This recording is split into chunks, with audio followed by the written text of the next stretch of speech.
They said they loved her. They said they'd always be there. But love is easy to promise, until it's tested with money. Clara stood in front of the mirror, holding a letter that could change everything. A letter that held not just a number, but the truth about every single person she trusted. $2.5 million, she whispered to herself. A prize for her excellence. A reward for years of hard work. And tonight, none of them had a clue. They smiled at her every day. They called her family. They called her love. But would they stand with her if she had nothing? Or were they only kind when they saw something to gain? This wasn't just a celebration. This was going to be a test. The morning started like any other day. The office was quiet, sunlight pouring in through tall glass windows, and Clara sat at her desk, typing fast. She had spent 4 years in this company, climbing step by step, working harder than anyone else. She wasn't the loudest. She wasn't the one who bragged. But she was the one everyone depended on when things went wrong. Suddenly, an email notification popped up on her screen. Subject: "Congratulations, Clara, you did it." She frowned. "What is this?" she whispered, clicking it open. Then her eyes widened. The letter inside said, "Greater than. Dear Clara, we are thrilled to inform you that you have won the Excellence in Innovation Award for your contribution to the company's success. Your prize is $2.5 million USD, fully yours, as a token of appreciation for your outstanding work. Management." Her hands trembled. She reread it again and again, making sure it wasn't a prank. "No way," she whispered. Her heart started to race. $2.5 million. That was more money than she had ever dreamed of. She leaned back, covering her mouth. For a moment, everything stopped. Her years of effort. The nights she stayed in the office late. The weekends she spent fixing other people's mistakes. It had all paid off, but then a different kind of thought came. Should I tell anyone? Her mind went to her family, Ryan, Linda, and Uncle David, and of course, Ethan, her boyfriend. Would they still love her if they thought she had nothing? Or would they only show their true colors when they sensed something to gain? A small, sharp smile touched her lips. "I'll find out." That night, Clara returned home like nothing had happened. She tucked the official letter deep inside a small wooden box in her closet. The apartment smelled like cinnamon candles. Her sister Linda was lying on the couch, scrolling through her phone. Ryan was eating chips loudly at the dining table, and Uncle David was watching TV like every evening. "Hey, Clara," Linda said casually. "How was work?" Clara forced a normal smile. "Good, just the usual." Ryan looked up, still chewing. "You look kinda happy though." "What's up?" She shrugged. "Nothing. Just a good day." Inside her chest, her heart was pounding. She wanted to scream, "I won $2.5 million. But instead, she calmly walked to the kitchen, poured herself a glass of water, and kept quiet. Ethan called her that night. "Babe, you sound strange. Did something happen?" Clara laughed softly. "Not really. Just thinking." "About what?" "About people," she whispered. "What do you mean?" She didn't answer. She just stared out the window, the city lights reflecting in her eyes. "This is my secret," she thought.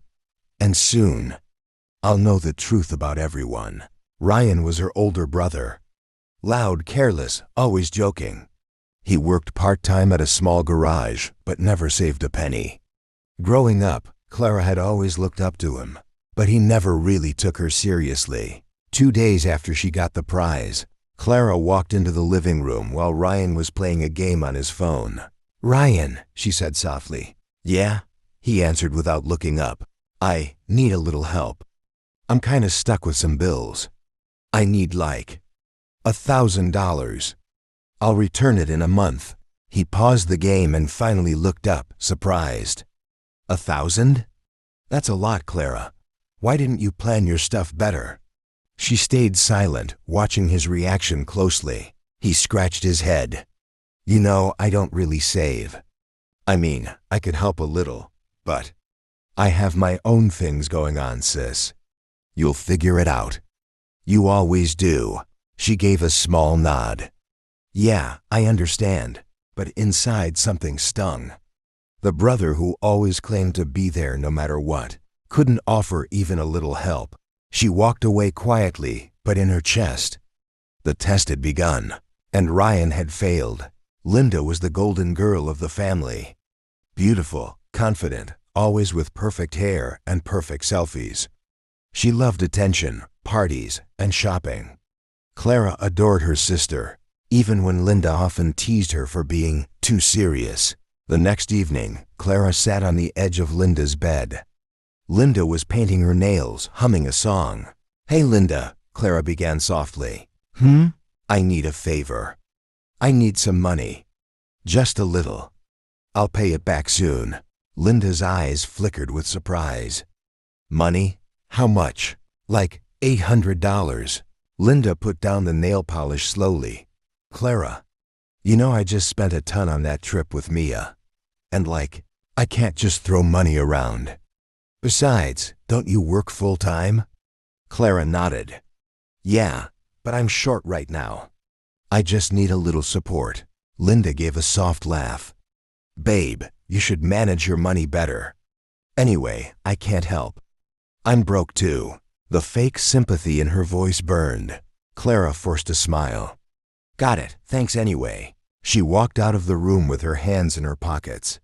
Linda didn't even look guilty. The girl who once called her best sister ever had turned away in seconds. Another test failed.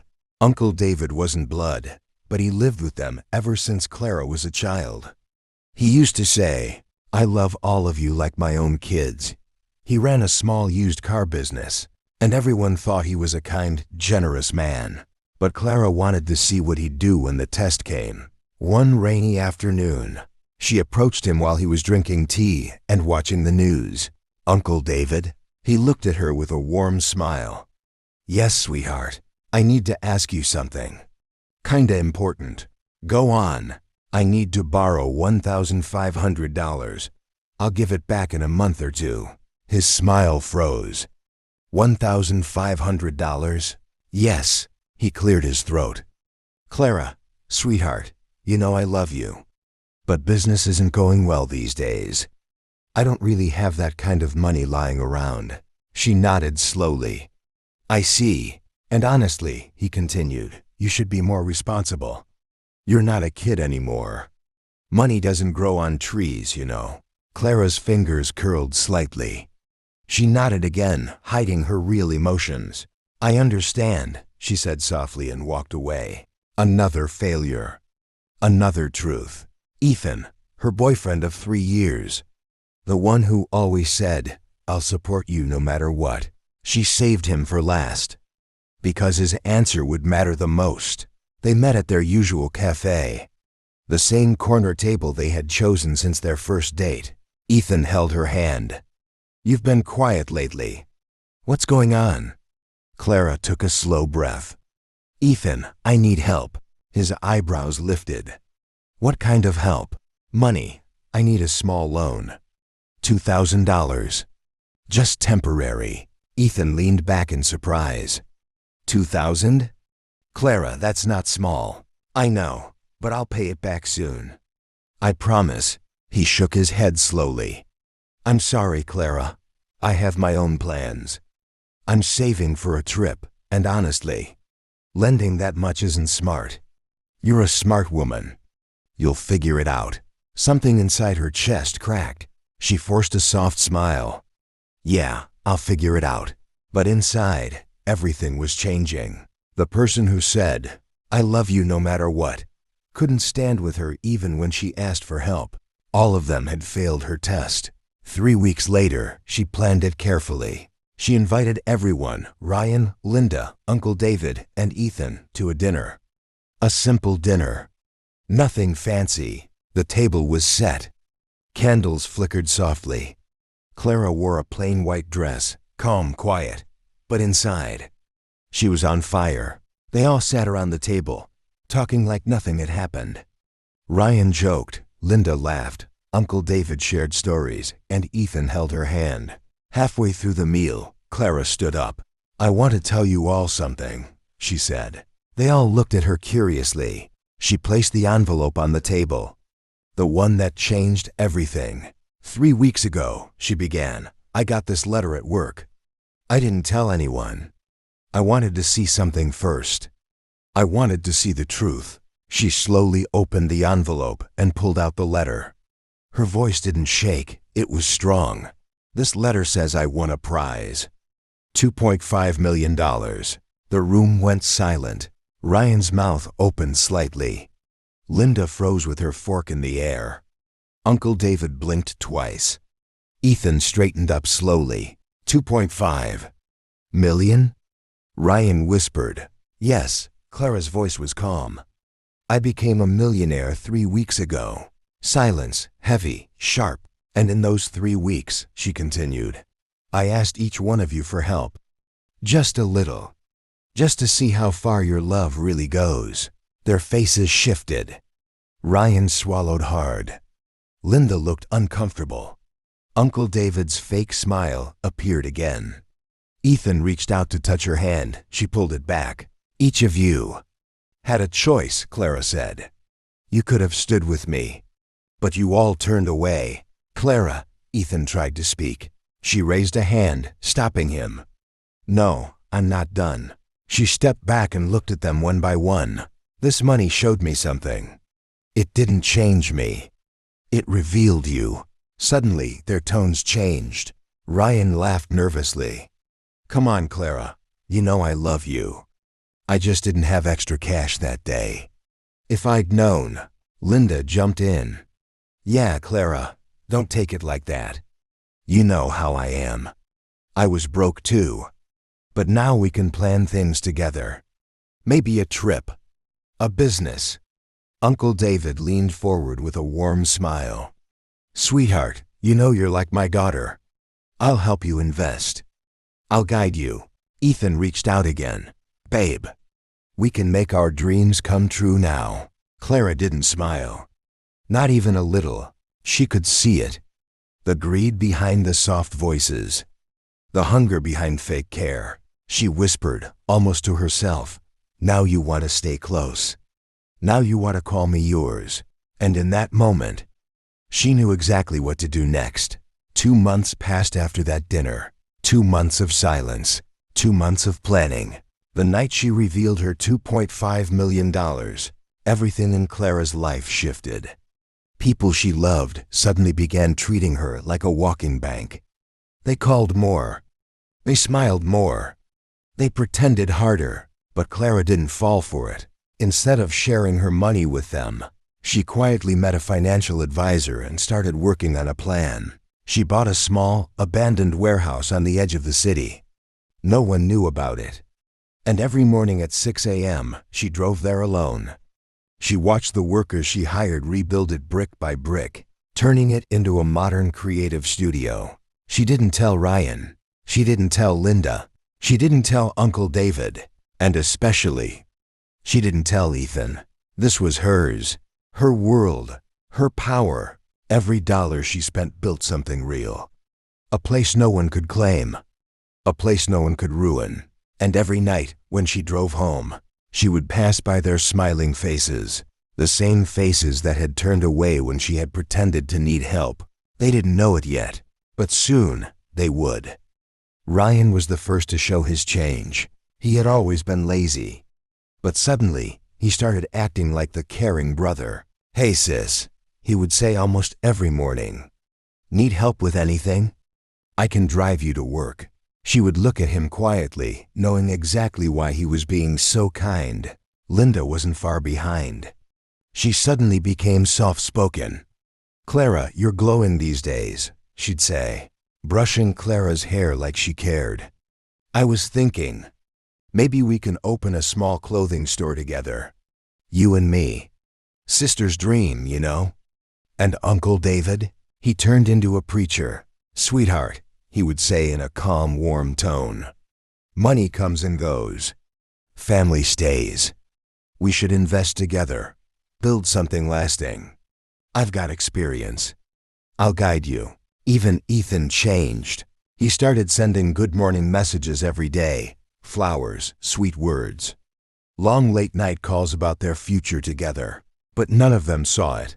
Behind her calm face, Clara was observing every single move, every single word. They were not family anymore. They were players, and she was no longer the quiet girl. She was the one holding the cards. On a Friday evening, Clara stood in the living room. Everyone was there: Ryan, Linda, Uncle David, Ethan. They sat on the couch, sipping juice, waiting. They had no idea what was coming. She cleared her throat. "I've made a decision," she said. Ryan leaned forward immediately. "What kind of decision?" She held up a small envelope.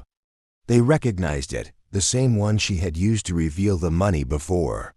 Their eyes lit up. "I'm moving out," she said calmly. Their faces froze. "What?" Linda asked. "I've bought a new house. I'll be leaving next week." Ryan forced a smile. "That's great. A bigger place for the family, huh? When are we moving?" Clara corrected him slowly. "I am moving, alone." Silence. Linda frowned. "Wait, what do you mean alone?" "We're family, Clara." Clara tilted her head slightly. "Are we?" Uncle David tried to keep it soft. "Sweetheart, of course we are. You can't just leave us behind after everything." Clara's voice was calm, like a blade wrapped in silk. "After everything? When I needed a little help, all of you turned your backs. Now that I have something, you want to cling to me." Ethan reached for her hand. "Babe, don't talk like that. You know I love you."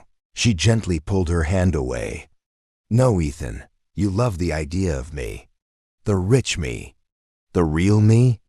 You left her alone the moment she pretended to be broke. Their faces changed. Ryan's fake smile disappeared. Linda looked uncomfortable. Uncle David's tone became serious. Ethan's grip on the armrest tightened. This was the beginning. Clara's calm storm. Clara's new house was everything she had ever dreamed of. White marble floors. Glass walls that let the sunlight flood in. A private library. A quiet backyard with roses and lights that glimmered at night. She stood in the empty living room the first night and closed her eyes.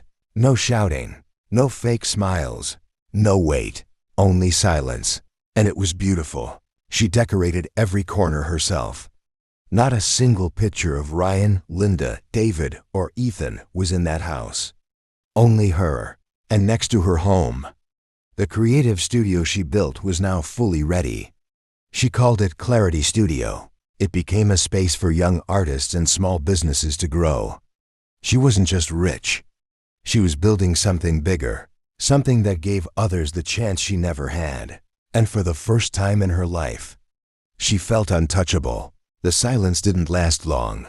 A week after she moved, Ryan showed up at her doorstep. He wore a wide smile, pretending to be happy for her. "Clara," he said loudly. "Wow, sis, this house is insane. You really did it, huh?" She didn't smile. "What do you want, Ryan?"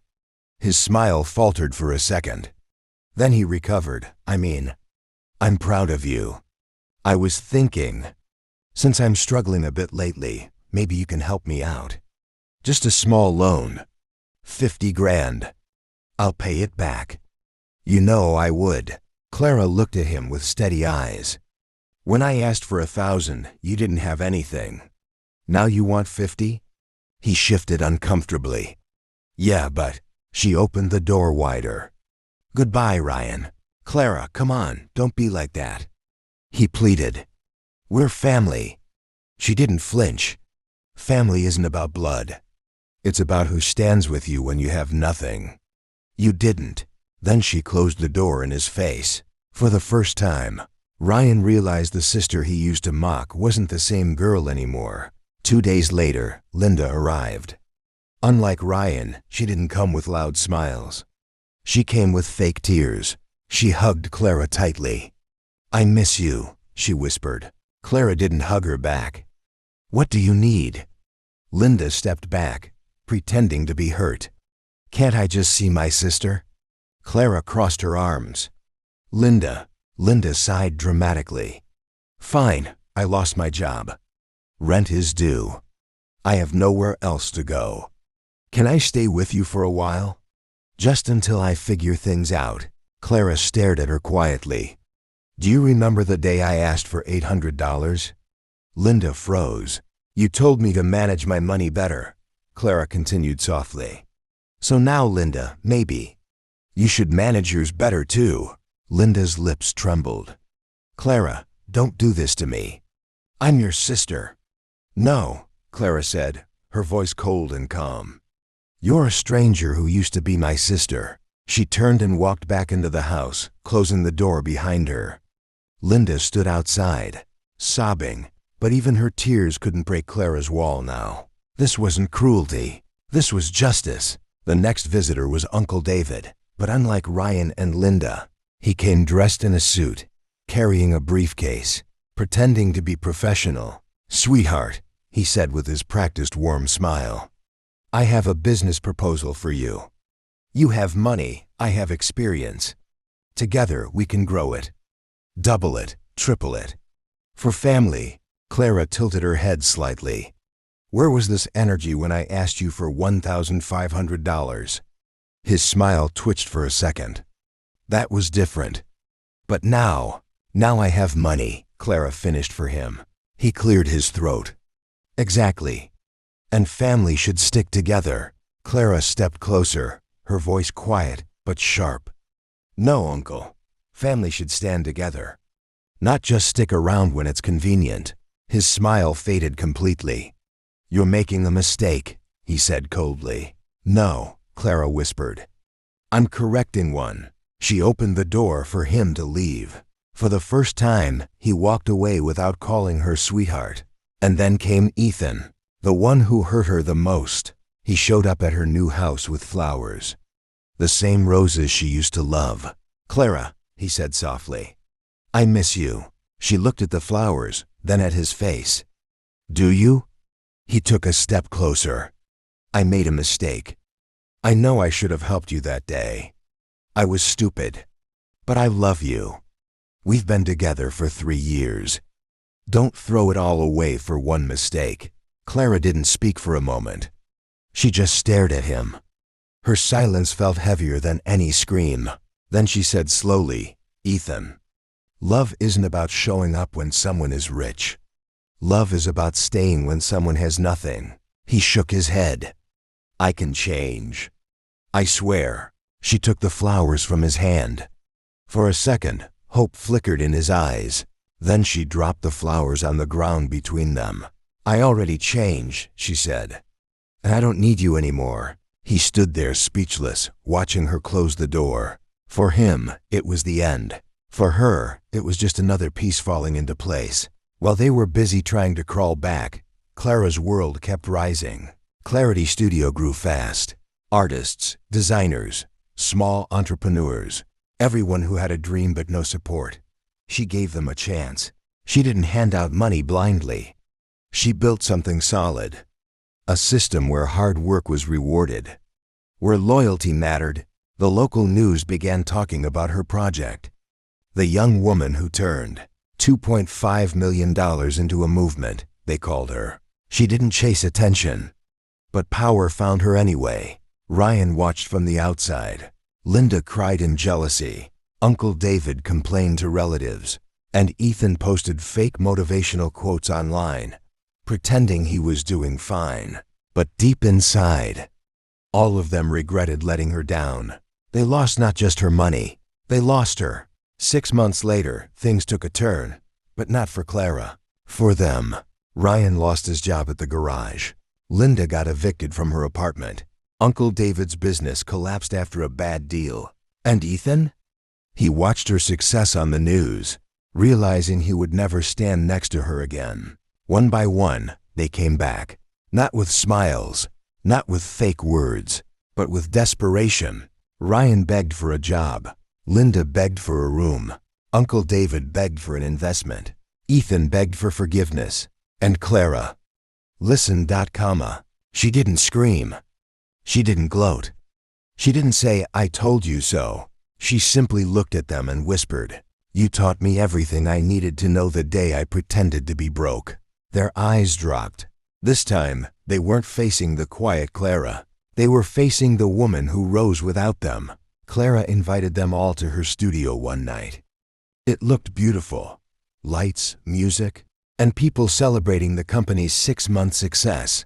Ryan, Linda, David, and Ethan stood there awkwardly, like strangers in a place that could have been theirs. She walked up to the stage, microphone in hand. 6 months ago, she said to the crowd, I made a choice. One chose myself. I built something not from greed, but from pain. Because sometimes, pain is the best teacher. Her eyes met theirs one by one. I tested the people I loved, she continued, and I saw who they really were.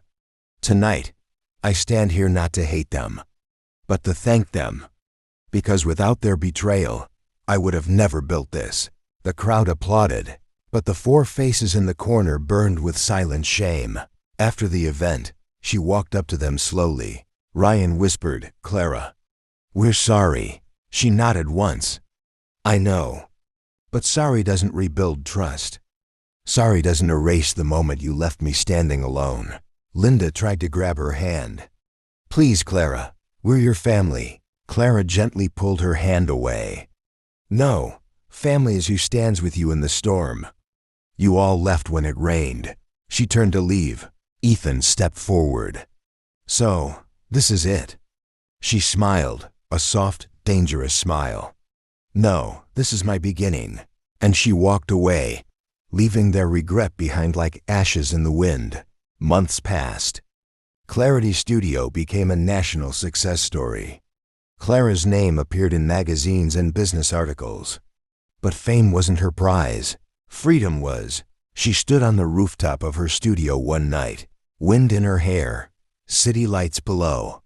She remembered the girl who once begged for love and support. That girl was gone. Now she walked alone. But she was not lonely. She had built something powerful. She had built herself. Her revenge wasn't fire. It was silence. It was success. It was watching the same people who left her, now living with the weight of their choices. When Clara pretended to be broke, she lost people she thought she could trust. But that loss was her greatest gift. Because sometimes, life doesn't take people away to punish you. It takes them away to protect you. Her revenge wasn't shouting. It wasn't chaos. It was rising higher where they could no longer reach. If this was your story, what would you do? Would you forgive them? Or walk away like Clara?